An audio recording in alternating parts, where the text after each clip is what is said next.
Hello everyone, my name is Christian. Welcome back to Tekpon. Today our guest is Danielle, the head of marketing for Founderpath. Hello. Hi, Christian. How are you? I'm great. I have the t-shirts. They're Home really of the soft, bootstrap. right? Yeah. Home of the bootstrap SaaS founders. Thank you so much for the t-shirts. Of course. Please tell us, what is Founderpath? All right. So Founderpath is non-dilutive capital for B2B SaaS founders. And our business really is helping your business grow. And we do that through three things. So we have capital, community, and tools that we give away for free. Okay, so what do you say is the biggest problem that you solve?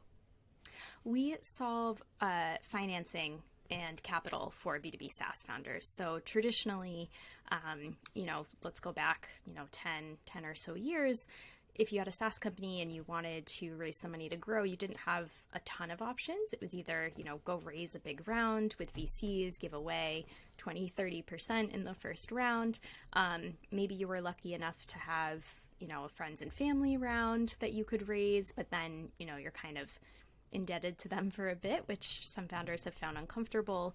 So what we do a bit differently is we actually, you're getting revenue as a B2B SaaS founder. You have subscriptions that can go out a year or longer, and we are basically giving you an advance on that revenue to invest in growth. If you can turn $1 into $2 or $3, you have those channels ready to go. So we think that you should be able to grow without giving up any equity in the company you're building. Yeah, and what are your top 3 features? Top 3 features? All right, so our capital is super fast. We can wire it to you like within 48 hours. You get access to our team. We're a very small and mighty team. We're only 10 right now. I think, we had a big month last month. We added 2 people, and we plan on staying small. And then also we're really flexible. Like, we want it to work for your business. It's why we don't have any, penalties for repaying us early if things go well.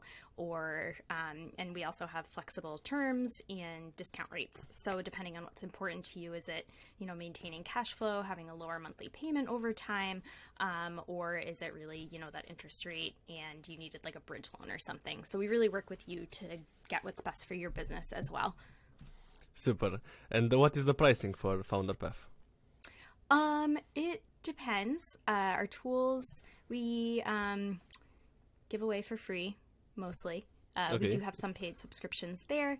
It's kind of difficult to give you an exact price because of the way the deals work. You get basically like a Founderpath credit score, and think of it kind of like, it's not an exact match, but like your, credit card, you get a different interest rate based on your credit score, things like that. And then again, as I said, it's flexible. So you can actually go in the app and play around with, how much capital you want to take, what your ARR is, the length of repayment terms. Like, we could go out to 36 months, and that all does impact pricing.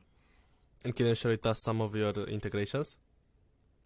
Integrations, yes. So we integrate with Stripe, Paddle, like all the kind of major payment platforms. That's how we actually, get that data on, your ARR, your churn, all of those metrics we use that go into your Founderpath score. Profitwell as well. We also integrate with them. We have a lot of SaaS companies using Profitwell. Yeah. And I'd love to hear some successful use cases. So companies, bootstrap SaaS founders that used Founderpath and were happy with the solution. Yeah, I think so. We've got almost 200 founders now. I know Wow. it was, maybe 150. I'm going to have to double check on that number. I know we just had a big month.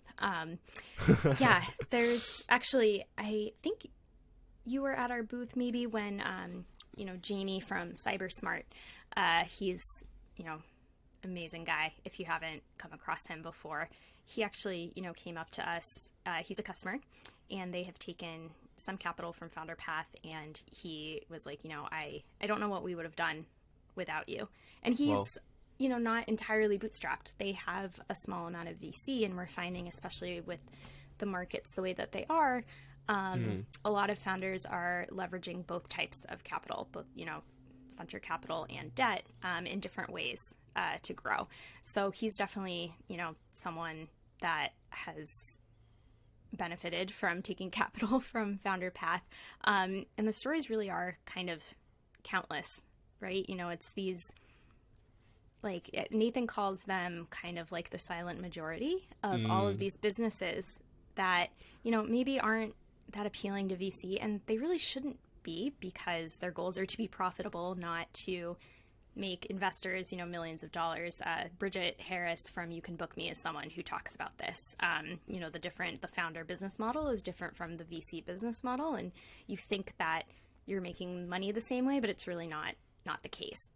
And VC makes money on those big bets and that stock price growing, which founders make money off of selling a product that people want to use and pay for, and covering their expenses, which, it sounds so simple, but it's, I think, so important to acknowledge that difference. And I'm so glad that she is, because she's someone who wouldn't be that appealing to a VC company, or, maybe she would be because she's profitable, but she might be pushed then to, finance or grow into a valuation that was never realistic. And it can kind of, torpedo the company. We're seeing so many layoffs now because last summer, summer 2021 was kind of like the Wild West. Everything was getting funded, hiring huge teams. And then now you're seeing all of these layoffs because we're swinging back to profitability. But when you maybe grow a little slower, a little more sustainably, like a You Can Book Me, like she's good. Market conditions are going to change, but they've always been kind of indexing for profitability. And that doesn't change in a recession. Some of the economics might, but it's not like a whole culture shift from grow at all costs to now scale down and do more with less. So that is this missing middle that I'm talking about, is like the majority of SaaS businesses are not going to be like the $100 billion unicorns, which, I don't even know if those ever existed now that we're seeing all the valuations come down. But it really is people like Bridget that have their teams of, I think, what's You Can Book Me at now, maybe 50. I know that they're, actively engaging in growth right now too. That their game is profitability, and they know they can scale, and they need a little capital there helping. Yeah. And Nathan noticed this over his time interviewing SaaS founders and was like, these founders are profitable. They have great businesses, but getting money to invest in the growth channels they know work is almost impossible. Or, it can fundamentally change the business, which it's not what most SaaS founders want. Yeah, it makes sense. And it's great to know that companies that took money from VCs or angels can also use Founderpath. So yeah, didn't know that. That's great. Yeah, we actually partner with some VCs where we're aligned with their portfolio companies. They recognize this isn't the right time to raise a round, or maybe, we just want to invest in some growth, get in a better position for raising our next round so that they actually have more leverage, can give away less. They say, look, like, here's our ARR. Here's, we grew X amount in the last year. So yeah, that's definitely a use case for us, as well as, the pure bootstrap founders who we obviously love. Bootstrapped or capital efficient. Yeah. How competitive is this space, and how do you plan to differentiate? Yeah, it's definitely a competitive space. It's heating up. I think we differentiate in a couple of different ways. One is the longer terms and the flexibility. And it really comes down to flexibility. Like, how to run your business, and what's important to you. So we really work with our founders to get to a place where it's a good fit for them. And then I think the other thing that is a huge differentiator for us is the community around us and how much we care. Like, we like to say we're a team of 10, but we're supported by thousands of SaaS founders. And like, you're one of them, Christian. Like, you come to our conferences, and it really comes to life through different content. And the phrase comes to mind, I think Nathan said this before, like, a rising tide raises all ships. So like, if we can provide this information, this knowledge that other founders have learned, like it benefits all of us. So we're really indexing on that community piece, because I also think like the founder journey can be a very lonely one, and you don't always have, you know, a counterpart to talk to even within your own company, and connecting founders has been a huge differentiator for us. And it's just something that Nathan naturally does and truly loves. So yeah, I think that those are the ways we differentiate. I mean, I literally got a DM on LinkedIn yesterday from a founder that I had known for a while who was like, "Whoa, you're at Founderpath now? Like, I love Kevin, who's our head of finance." And, you know, like people know us by name. Like at SaaStock, like one of the quotes we pulled was literally like, "I love working with Edwin." Like they know us very well. So I think, yeah, relationships, content, and then the flexibility for capital. Also, the other piece is that, you know, we're all founders, ex-founders in some ways. So like we get it. Yeah.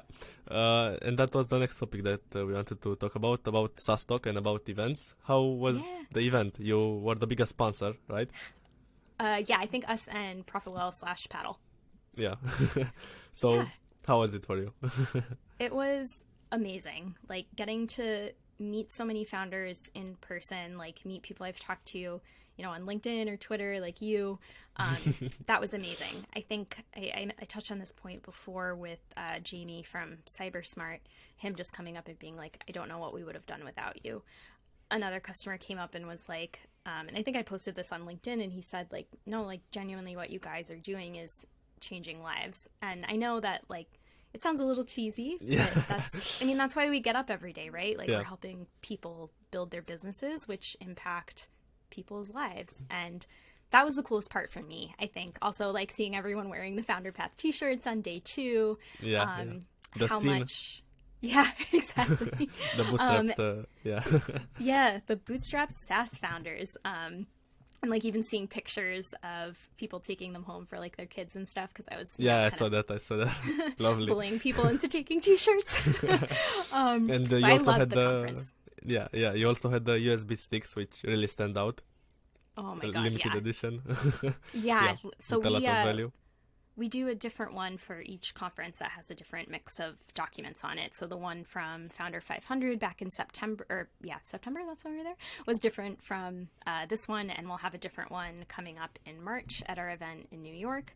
But yeah, it's a kind of unique value prop, I think, that people have ended up really, really liking. And Nathan, I mean, is fantastic at driving demand for it too. Yeah.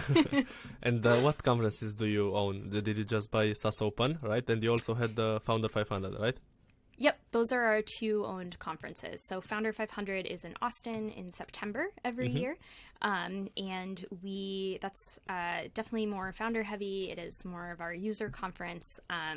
And then SaaSopen is all SaaS leaders. So the way we've been kind of talking about it is founders can bring like their whole team. So like bring your head of marketing, your head of sales, your CFO, like, you know, whoever's on your team. And we're going to have a number of stages there to really connect the broader SaaS community as well. And there's not a lot in New York or on the East Coast for B2B SaaS. So really want to, you know, get the East Coasters involved. But you are also attending other events, right? I guess one person minimum from Founderpath will attend every Nathan SaaS event. actually attends a lot of them. He's a lot of them. We actually have a website, SaaSevents.com, that we keep, you know, just all of the SaaS events we hear about so people can browse because there's so many good ones. I believe we have some team members going to SaaS North in Ottawa in a couple of weeks. I saw that. Yeah. I think that's the next like big one. And we also do monthly like live call webinars, which I know you're familiar with because you are always there, which is amazing. When did you start doing these webinars? We started back in June, actually. June, or maybe it was May. I think May or June. The first one I was helping Nathan out with was in July, but I know we did one before that. Okay. And what's the main purpose of it, or how do you think it? Yeah, I think they're really great for a couple of things. Obviously, you know, we are a business, so lead generation is a huge, push for us. The right kind of leads, of course, but also just growing that founder community and the awareness. And I mean, you've been on the webinars. What do you think of them? Are they like typical? They're really engaging. Yeah, a lot of value. Yeah. So that's the secret.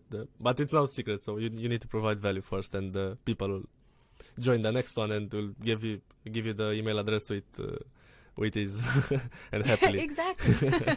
No, right. And we like to. I mean, everything we do, we strive to provide some value for free.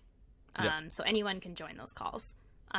You're not gonna, have to pay or even get a Founderpath account, but there is such valuable information. And again, going back to that ethos of a rising tide raises all ships. I even had someone that was like, I'm in e-commerce, but like I learned a ton, so I'm going to come to the next ones, which, not exactly, the target ICP, but you never know. Yeah. Exactly. And anyone finding value and helping them on their business journey, I think that's a win.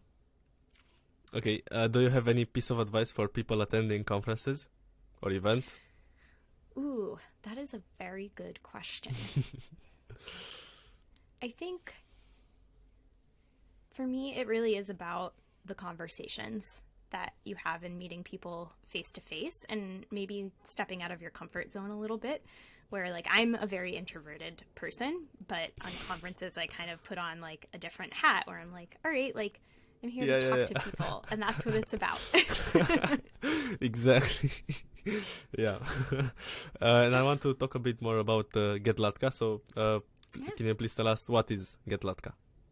Yeah, so GetLatka is the largest SaaS or database of private SaaS company information.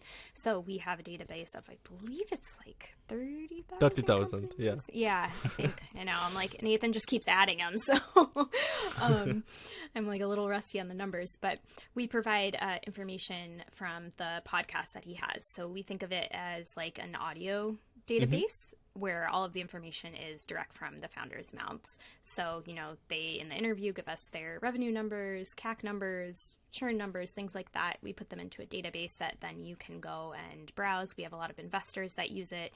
Different SaaS founders themselves browse as well to come up with different kind of growth ideas for companies similar to them in their revenue range. Yeah.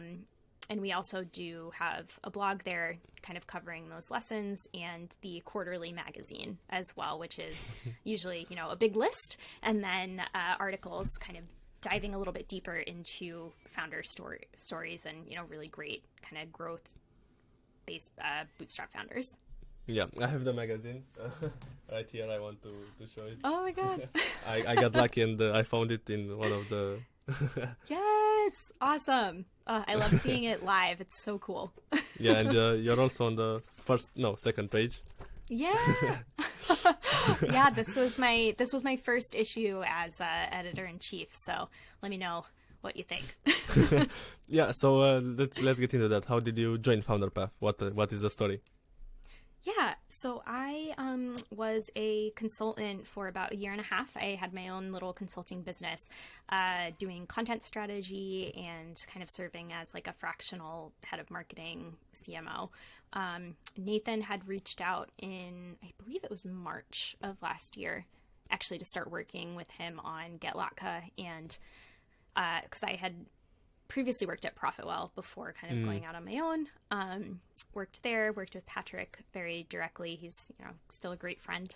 And Nathan, loves the Profitwell marketing engine. So he was looking for maybe someone from there.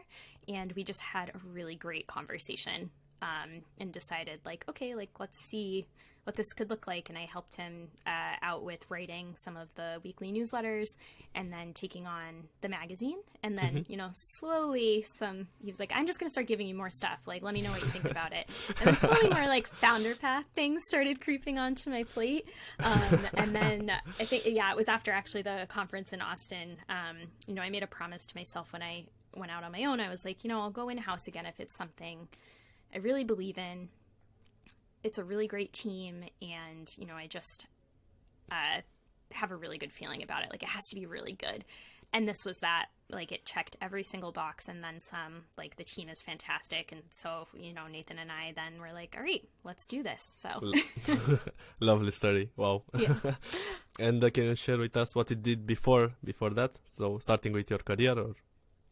Yeah. So I make no sense. I majored in political science at school here in Boston when I went to university because I really wanted to be a lawyer. Worked in a law firm and then decided that I did not want to do that at all.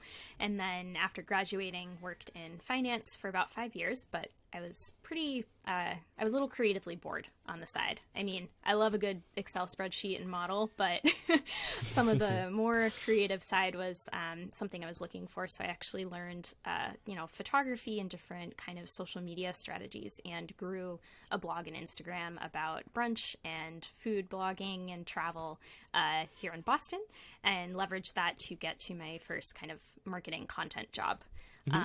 Which was with a woman named Mel Robbins, who's a motivational speaker and author. So actually helped grow that audience to, I think when I started, we were about 20,000 on Instagram, and then we grew to 1 million by the time I left. So that was a huge learning opportunity. Very cool. Yeah. And that's when I actually joined the SaaS world. I left for ProfitWell because the job was great, but not the industry I wanted to be in. And I've always loved kind of SaaS, and just kind of took a shot and ended up at ProfitWell, which was awesome.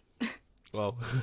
And do you have any piece of advice for starting marketers or content marketers? Or? Yeah, I think the biggest piece of advice I have is like, try to build something on your own, grow, like get into writing, try to do something on your own first, because it's fun and you learn the fastest that way. And I think it's such a differentiator when you're in kind of the job search, and also like you just meet really great people along the way that will help open doors. Yeah. And I also think being overly generous is a huge advantage, and for no like ulterior motivation. Like I love just chatting with people about marketing. Like one of my good friends who I actually met for the first time in person at SaaStock, we've been, internet friends for like 2 years. He's a great B2B newsletter and podcasts on marketing. And I just like replied to one of his emails. I was like, I love your newsletter. Like, would you ever be down to chat for 10 minutes? And like, we just chatted, and you never know, like, what's the worst that's going to happen? Someone says no, or you make a new friend that, ends up being someone that you get Guinness with at a bar in Ireland 2 years later. Yeah, that's inspirational. What's your favorite software? Ooh, favorite software. Oh, that's so hard. That's an unfair question. Top 3. Top 3. Okay. Right now, my top 3 are Rome Research. I use that for all of my kind of note-taking on any articles I'm reading, just kind of like daily note-taking and things like that. I also use Things as like a to-do list, kind of more like project management. And then, I have to say Founderpath, so that's just a little free one I'll throw in there. But I also love, I've been using actually lately this new AI writing assistant called Lex that has been really great. So I think, right now those are my top 4. Gave you an extra one. That's awesome. Is there anything else that you want to tell us today? I don't think so. Except, if you're a bootstrapped SaaS founder, we have a place for you at Founderpath. We would love to welcome you to our community with open arms. Okay, thank you so much for being here, and thank you so much for helping the community and for being a guest. Yeah. Thanks, Christian.